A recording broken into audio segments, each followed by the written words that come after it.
NATO Secretary General is at the White House today for face-to-face talks with Donald Trump. The US president's plan to reopen the Strait of Hormuz is expected to be a big focus of discussions.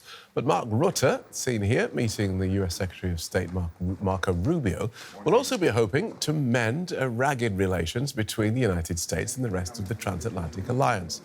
The war with Iran has pushed NATO to a crisis point, with the US president repeatedly lambasting allies for ignoring his call for help with his war against Iran. President Trump has also talked about the possibility of the US leaving the world's most powerful military alliance. Rühle is a former NATO official who's held a number of high-ranking positions within the alliance. He now commentates on NATO affairs. Welcome to DW.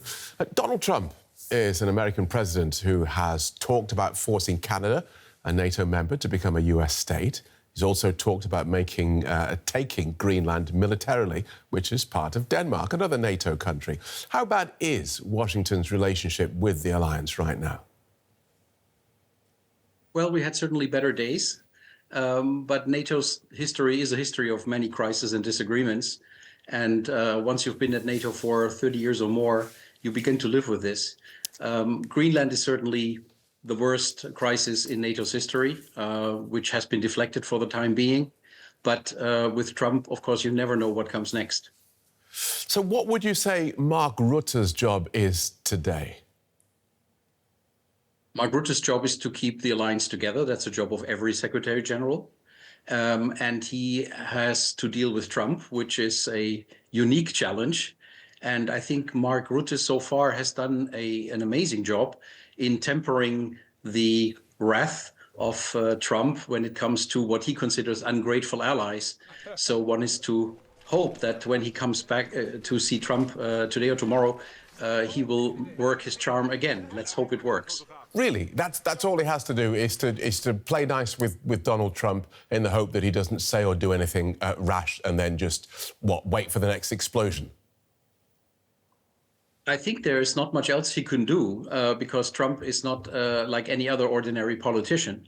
He is very impulsive. He has very little historical understanding. He has no interest in NATO. He has said that the European allies are free riders long before he took over as a president of the United States. So these are deep-seated he's a deep-seated aversion against Europe and against the NATO alliance. So there are not many options that Rutte has, but considering his performance so far vis-a-vis Trump, if you think of the Hague summit last year, or if you think of the Greenland affair this January, I think Rutte has done quite well in calming Trump down, at least for a while. It's easy to see why European leaders would worry about the United States walking away from NATO. What would the US lose by ending its relationship with allies that it regards, as you say, as unreliable freeloaders? The US would lose a lot, although many people in the US may not immediately recognize that. They would lose influence in Europe, they would lose burden-sharing partners, and they would lose partners in operations. NATO is not a global alliance, but NATO soldiers were fighting alongside American soldiers in many contingencies. And therefore, the US without NATO, would be much, much lonelier.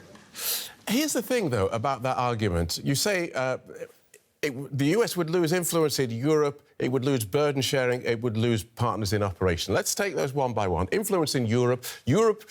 So long as whoever is in the White House says, I think this is a good idea, inside or outside NATO, European leaders will pay attention. That's just a given. As far as burden sharing goes, if the American case is strong enough, and Donald Trump, one of Donald Trump's biggest problems with this latest adventure is that he did not build an alliance, he did not build consensus. But if the American view is that this is something that needs to be done, it is easy for the United States, it is to bring its partners along with it. And as far as partners in operations go, I guess the American view would be, well, we don't need them because we can do it. If we can't do it now, we'll build whatever it is we need and we'll do it then.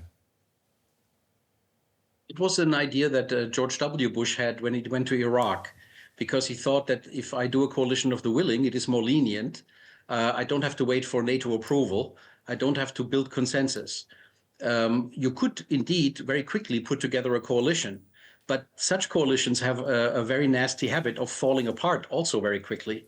So I think the idea of a permanent alliance with very well-oiled political and military structures is ultimately the better deal. And while Trump, as a US president, may not see it like that, I think many others see it, and in particular the US military sees it. The formal process, as I understand it, for withdrawing from NATO, as Trump has threatened to do, takes about a year.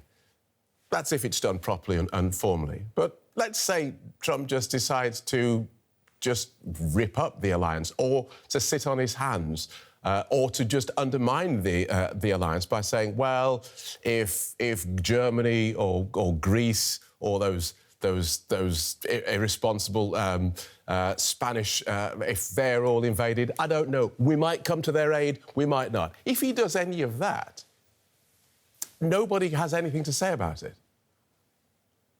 No, indeed, Trump could undermine NATO.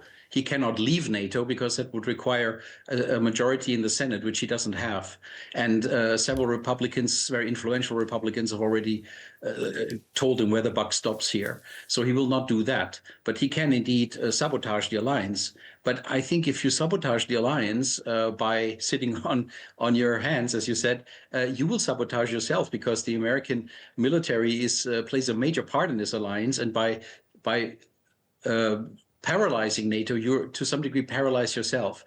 So I think what we will see is a continued barrage of criticism, of flippant remarks, talking down the allies, and maybe until the end of Trump's second tenure. But a deadly threat to NATO, in my view, is not yet in the cards. Good talking to you. Thanks for talking us through that so clearly, Michael. Michael Rühle is a former NATO official. Thank you.